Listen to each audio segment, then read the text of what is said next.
Welcome. This is Patricia Martin, and I'm your host for Jung in the World today. We'll be talking with Patrick Jagoda as part of our examination into the process of individuation in the digital culture. Let me introduce Patrick Jagoda to you. Patrick is a professor of cinema and media studies, English, obstetrics and gynecology at the University of Chicago. He is also the executive editor of Critical Inquiry and director of the Weston Game Lab. Patrick's books include Network Aesthetics, Experimental Games, and Transmedia Stories, Narrative Methods for Public Health and Social Justice, forthcoming with Arisha Bennett and Aislinn Sparrow. He's the recipient of a 2020 Guggenheim Fellowship, and he writes and talks about the digital culture. Most specifically, he has an interest in games, online games, virtual games. We're so delighted to have you on Jung in the World today, Patrick. Welcome. Thanks so much for having me, Patricia. Well, I know as I read your introduction to our audience, they're going to be curious about this last credential of where you teach. The University of Chicago, you teach obstetrics and gynecology. And, forgive me for zeroing in right there. Can you explain that, how that fits? Sure. Many years ago, I started doing work with a medical doctor who was an OBGYN, and we started making serious games about sexual and reproductive health. And so coming in as a literary person and a game designer, I was able to learn more about that field. And eventually, just because of grants that we were on through the NIH, I ended up joining that department in addition to my core humanities departments.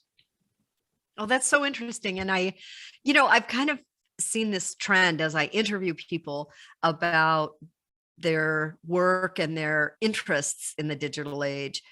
There seem to be people who are programmers and come out of computer science. And then there are people who come out of storytelling. And interestingly, they have humanities backgrounds and literary backgrounds. And I think you fall into the latter. You came into your undergrad studying literature. Can you talk about the journey you've been on to get to where you're at? Sure. I studied English and philosophy and creative writing and political science when I was an undergrad. And I originally completed my PhD in English before shifting to media studies and game design. So in grad school, I was studying American literature, novels, poems, theater, that kind of thing. And this, of course, included reading psychoanalysis, right? Like Freud, Lacan, and Jung, since there have been countless connections between literary studies and psychoanalysis. Many of the same analytical skills that I built up in literary criticism apply to the analysis of video games overall. So like novels, most video games have narrative beats, characters, even text. So one of my favorite video games, Disco Elysium, is made up of over 1 million words, which is the size of 5 very, very long 200,000 word novels. And, the comparison doesn't just come in with novels, it happens with poetry too. So many games use forms of condensation that you see in imagistic poetry. So I mean, the kind of poetry practiced by modernist writers in the early 20th century, like Ezra Pound or H.D. or William Carlos Williams.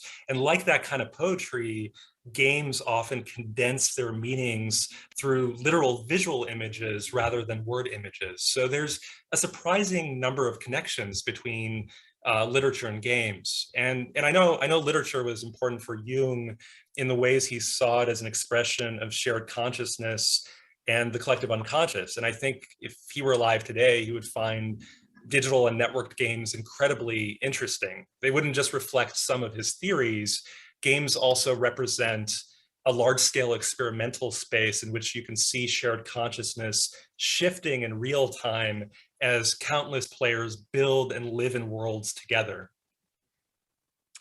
That is fascinating to me because you're right. Jung was not only fascinated by storytelling and mythology, because I think it was a reflection of how the collective unconscious actually works. That, you know, we project what we need as a human race so that we can survive and succeed, and that those turn into stories. And so it's very interesting to me to think about games as a projection of something people need. And so I wonder, you know, what do people get out of you know, spending time on online games, because people invest a lot of time in it. Yeah, and so many people play games, right? I mean, this is worth remembering that like the population of large games is, you know, like only China and India would have larger populations. So like over 700 million people have played Minecraft, or Among Us and Candy Crush had 500 million daily players each at one point, or Fortnite, right, has 350 million registered accounts. So these are large social worlds that we're talking about. And I think different things are appealing about them to people. You know, especially when these games are worlds, they invite a variety of play styles. So for example, I might join a game because I want a combat challenge, but I also might not care about combat at all, and instead care about multilinear storytelling. But gameplay people and narrative people aren't the only two types of people attracted to games. Other people join for social reasons. In other words, I might not care about either the game mechanics or the story, and really just want to be co-present with other people online. You know, still other pleasures are environmental exploration, or lore production, or completing every single challenge in a game, even beyond the major events or quests. But I think, you know, one of the major draws of online video games is the type of social interaction and immersion that such games provide. I remember in the 1980s and the 1990s, there was a widespread belief that video games were antisocial, or at least asocial. There was this image of a gamer being an adolescent boy playing alone in his parents' basement. It was very gendered in that way. Well, sure, there are single player games that promote isolation, but a very large percentage of games are deeply social, whether you play them on a couch with another person or across a network with many other people. And I think people value the types of social connections they can build up in a virtual world. This is one reason that digital games like Animal Crossing or Fortnite were such huge hits during the COVID-19 pandemic era. They provided people with social worlds when people were otherwise socially isolated. That makes sense to me. And it also makes sense to me that it should become, I guess what Jung would call it would be a container. A container is, you know, right now we're in a container together, Patrick, you, me, our intern, Avery, who's recording this and running sound. We're forming another consciousness, a third consciousness, or a fourth consciousness, I should say, that is just the group consciousness. And so as you're a smart guy, you know, you've studied literature, you understand human motivation. If literature teaches you nothing, it teaches you that. Why is a character doing X? And why are they suffering trauma from Y? And right. So how would you say the collective develops in a game? Meaning, have you actually observed that a game shows signs of having a collective unconscious? Yeah, absolutely. I think this happens most profoundly in massively multiplayer online games that are oftentimes have player bases of millions of people.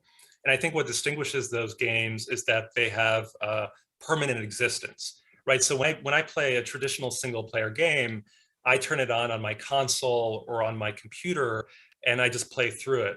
But with you know, games that go back to like Ultima and EverQuest and World of Warcraft and EVE Online and many contemporary games, those servers are running, that world is running even if you're not there. So it's very much like everyday life.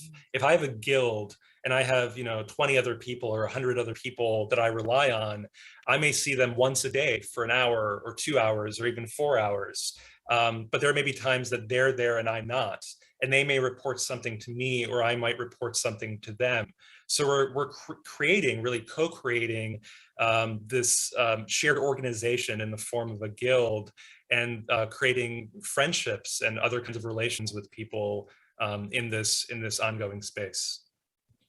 Well, that's very interesting as well, because I think this permanent existence kind of tells me that these audiences are really truly building community out of this. So there has to be something that is really valuable to them. And one of the things I wonder about is because, games are so symbolic, right? There are, the homes you choose, the outfits you choose, the avatar that you develop, the weapons you draw to yourself.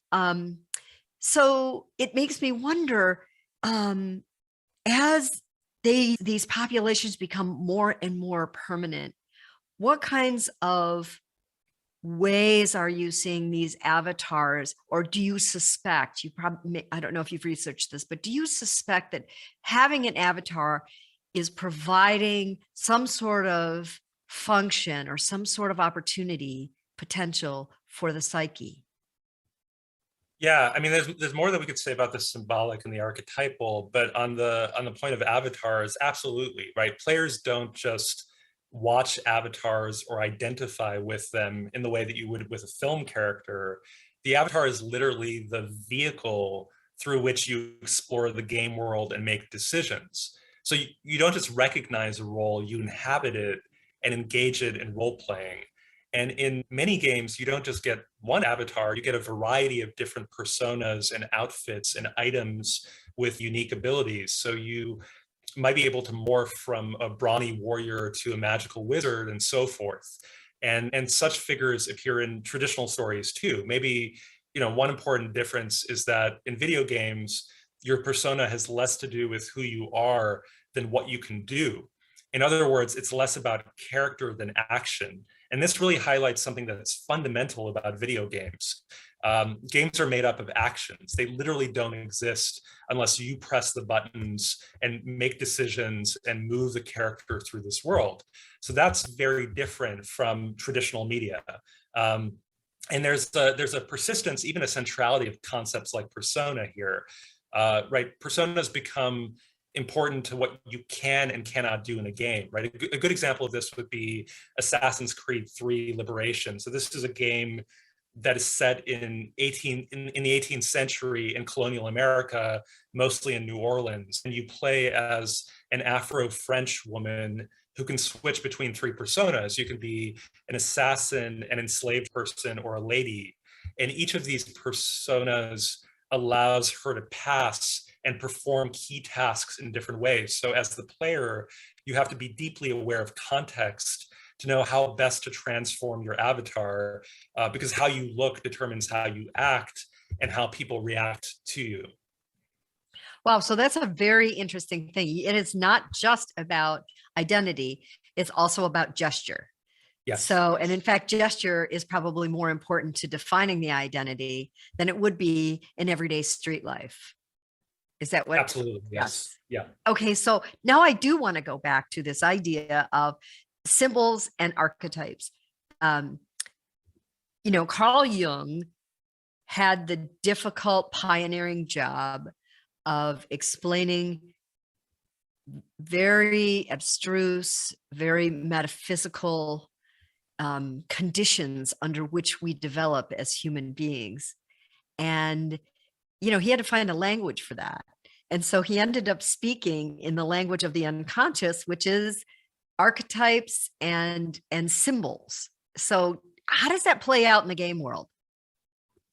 Yeah, when we traditionally think of archetypes, we think of stories, fairy tales, myths, sometimes films like Star Wars, right? But video games also draw on archetypes and ask players to enact journeys.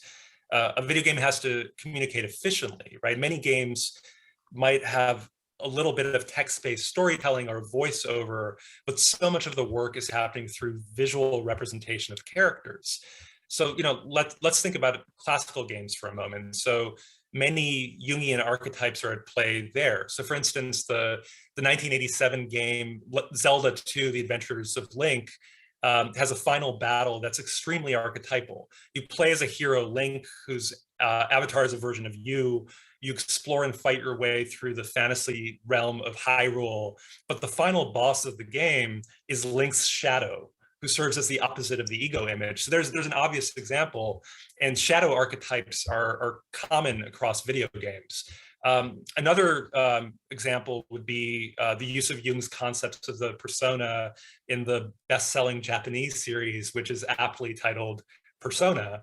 Right. And this is a game series that's all about the images, or sometimes the masks, that we present to the world. So as a player, you literally put on different personas in order to traverse different challenges. And to be clear, the Persona series isn't some minor artsy series. It's sold over 15 million units. It's $60 or so per game. So we're talking about a game series that's made almost $1 billion worldwide. And Jung's concepts are all over that game, right? So Persona is about the relationship between the conscious and the unconscious mind. It includes concepts like the shadow, anima and animus, collective unconscious, archetypes.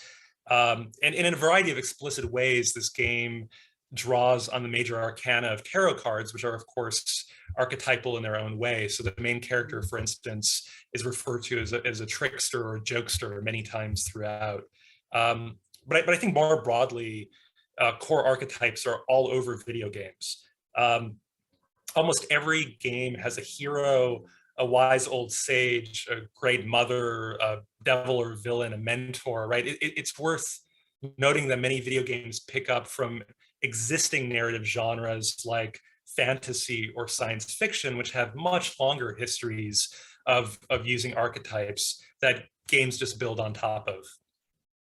So I'm fascinated by, your examples, which are really apt because they go right to the heart of how we create meaning. As human beings, we're meaning making machines. And it sounds like this gets baked into games. And so people kind of get to discover meaning as they go.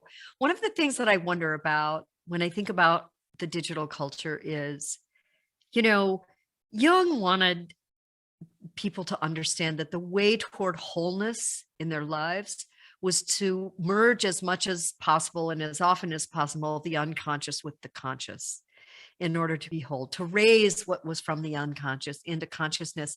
And all of these elements that you described seem like, oh, wow, this should be a little, consciousness engine. But I'm not really convinced that the digital realm delivers more consciousness. Do you have thoughts on that? Can you say more about that? What do you mean by I think, oh, sorry. Please, go ahead. Yeah, I can amplify that a little bit. In other words, I wonder if we are mindlessly engaging without really develop any deeper consciousness about what we're doing and why we're doing it, and we can derive lessons from that. Is our experience in the digital culture just a distraction, or is it how we're making meaning now? And is that meaning helping us become more whole? It's a big question. It is a big question. I mean, look, I teach courses at the University of Chicago that are focused on game studies. So we analyze games in the way that people might analyze poems or novels in a traditional English classroom. And something that I found is that our students come in with like vast archives of knowledge of different video games. I mean, many of them have played more games than I have, and certainly know games that I don't know as well.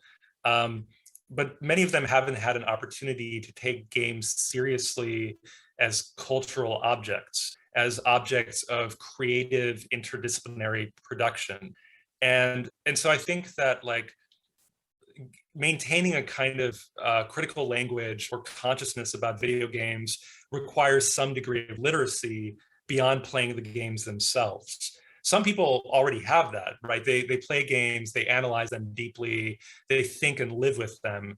Other people might play, say first-person shooters like Overwatch or something, or League of Legends, which require a great deal of strategic and tactical thought and hand-eye coordination, but they may never have spent a day in their life thinking about the deeper significance of those kinds of games. So I actually think games literacy is something that needs to be taught or at least engaged in. It's not something that comes naturally just with playing games.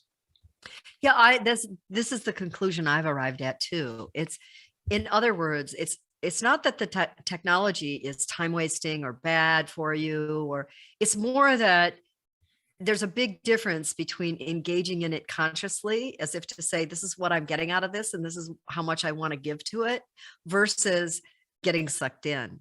Mhm. And I think you're right. I think we're tipping more toward getting sucked in. And that makes me want to ask you about some other technologies, because you know so much, you have so much insight. I'm curious to know your thoughts on TikTok. It's the rising platform, really brief little videos, very entertaining. What's your take? I think for me, at least, it's very easy to zone out watching one TikTok after another and getting into this flow, right? We used to talk about, with early television even, that there was a televisual flow that moved from watching a program on broadcast TV to moving into an advertisement back into the program. And people could really like zone out watching hours and hours of TV every day. People watch less traditional television now, but they of course watch more from streaming platforms, whether that's Netflix or Amazon or YouTube or TikTok, certainly. And I think, TikToks on the one hand are a great space of ordinary creativity. And I think they have value in that. On the other hand, right, like one can very easily go into autopilot and just habitually consume TikToks without having any kind of critical edge or distance from them. Because of course, this is still a platform that's a corporate platform, right? That's created Mhm. for profit. And so not everything about such a platform is going to serve the people who participate in it. Well, that makes me wonder about just my own limited experience of being in online games, that immersive quality that you're talking about, where you just get totally immersed in it. And I once had the opportunity to work with the producers of Wicked, and I asked them what they thought the recipe to their success was. And they definitely, they all said it in unison, the producer group. Oh, the world of the play. We were able to create a world that was completely immersive, so that when you left the theater, you were stepping back into reality as if you had been transported, you've been beamed back down. Mhm. And so I want to talk about that with games. Every time I go in there, I feel like I'm in a dream world. And dreams for Jung had a lot of meaning, but like, is that part of the recipe of success too, that games need to transport you into another world? Yes, that's a really interesting comparison. So I'll tell you a quick story. I had a conversation a few years ago, 10 years ago, with video game artist Ito Stern. And he had just received a fellowship and spent a year playing World of Warcraft very intensely during that fellowship. And I asked him why he decided to go all in on one game like that. And he said Mhm. something interesting to me. He said, if you were an artist in the 1960s or 1970s, you might have taken hallucinogenic drugs like mushrooms, for instance. Like that would have just been something that would have been part of the creative process. If you were an artist in the 2000s, you would play online games to get the same effect. And though he was joking to some degree, I think that's absolutely true, right? And I know that drugs and dreams are not the same thing, but I do like the idea of a video game as a dreamscape. When I play a video game for longer than I should, several hours in, I can sense effects below the level of consciousness, which are influencing me at the level of proprioception and kinesthetics and audiovisual immersion. And there are, in fact, games that are explicitly designed to operate like dreams. The game creation system Dreams is designed to do exactly this. There are independent games that use surrealism to produce this effect like You May Nikki or Kentucky Route Zero or Anodyne or Inscription. But here's the strange thing. Even mainstream video games are more dreamlike and more surreal than I think we often give them credit for. So billions of people have played the original Super Mario Brothers by this point. What's going on in that game? You play as a plumber who goes down into pipes with oversized piranha plants in them. You jump up to get question mark blocks and throw turtle shells around en route to saving a princess from a huge reptile villain while you're in a flow state. Now that sounds like a dream, right? And that's the most famous video game of all time. So can you make more of that?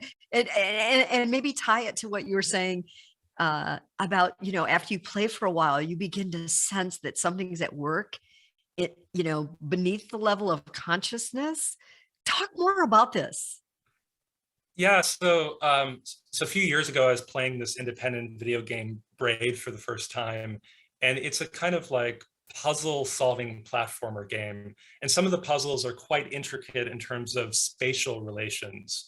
And I remember, being up, not being able to solve a puzzle for like 20 minutes, and then giving up in frustration and going to bed. And then the next morning, I wake up.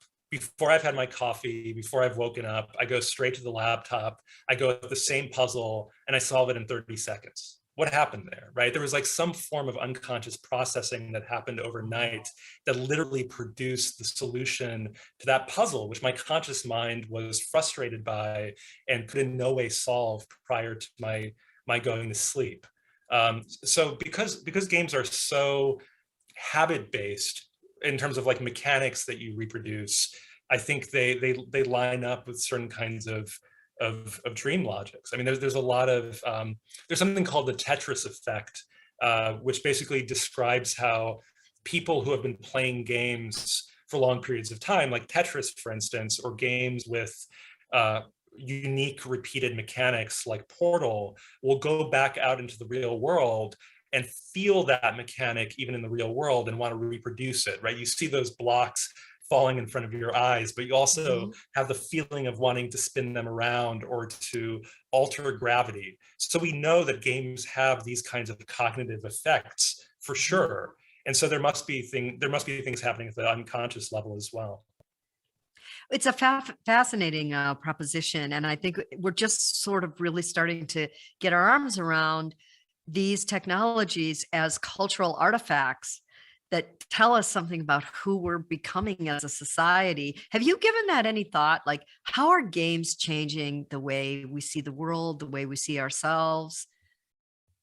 Yeah, my last book, Experimental Games, was very much about this topic. It was thinking about what did it mean for video games to emerge in the latter half of the 20th century, at the same time that computation was arising, at the same time that we had new economic movements like neoliberalism coming into effect, at the same time that we had economic theories like economic game theory or behavioral economics coming into existence.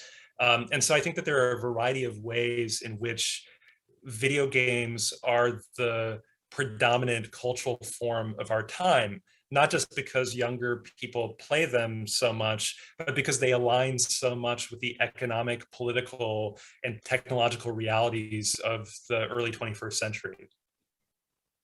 So as we think about going forward, and I know that games are played by everybody from all different age groups, but there is a large swath of young people who are drawn into games. And that partly might be because they have the time, the inclination, their friends are playing. It can take them out of isolation if they're living in a not so populous area. But, people have a lot of concern about this. There's a lot of hand wringing about where this is taking the next generation. And I don't like to poo-poo the technology out of hand. I'd like to talk about the pros and cons of this generation that has grown up with online gaming. Do you have thoughts on that? Yeah, like anything else, games can be positive or negative depending on the broader context. So I think it's worth remembering that any new form or medium is often criticized at the moment of its inception. So hundreds of years ago, novels were criticized for distracting the working classes from their labor, and yet they're considered a high cultural form in our own time. Or people were scared of television violence, creating an epidemic of monkey see, monkey do behavior with lines like, kids don't try this at home. So in media studies, we know that there's the fear of new things in the broader public historically. That's in no way unique to video games.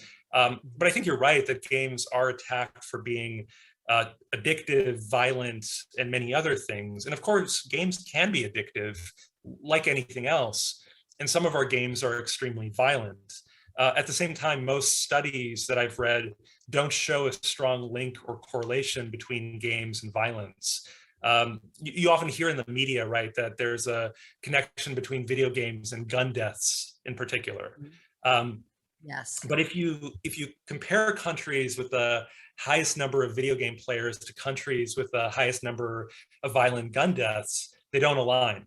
Japan, China, the UK, and the US all have extremely high numbers of video game players, but only one of those countries has incredibly high numbers of deaths from gun violence, the US, obviously. So there are other much more alarming factors like underinvestment in education, ineffective gun laws, and things like that that are more likely causing those same problems. So I think it's better to think about the diet of games you consume, right? If I asked you, is food socially destructive? You'd likely say no, because human beings need food to survive. Yet, we know that an unhealthy diet can obviously be bad for your health. So the same is true in terms of the kinds of games we consume and how we think about them. Just as you were answering that question, it struck me that you made the analogy to food, sustenance. Mm-hmm. And, Jung argued at one point that what the world was trading for its love of technology was the opportunity for enchantment, that we would become more rigorously cognitive and less magical. And the truth is that we need both. And so I wonder if games provide any of that enchantment. Do you have thoughts? Yeah, it's a great question. I think, I'll turn to Jung here for a second, which is like in his discussion of the symbolic life, Jung recounts a childhood memory of playing with building blocks that he uses to build little houses and castles and entire villages. And in that memory, we see, the importance of play to the developmental process, or to trial and error and experimentation with our lives. I mean, of course, like building a world and playing with it produces meaning about your own everyday life in a variety of ways. There's this term from Johann Huizinga, who is one of the first theorists of play, where he coined the term magic circle. And he said that games constitute a magic circle that is a space and time outside of everyday reality. When I enter into any kind of game or sport, there's a different set of rules. So let's take an extreme case. If I'm a boxer and I step into the boxing ring, I don't watch boxing, so this is a very bad example, but I'm taking it as an extreme violent example, right? Right. So you step into the boxing ring and suddenly you can hit someone else and not get prosecuted for it. In fact, you not only can knock someone out, you get rewarded for knocking someone out.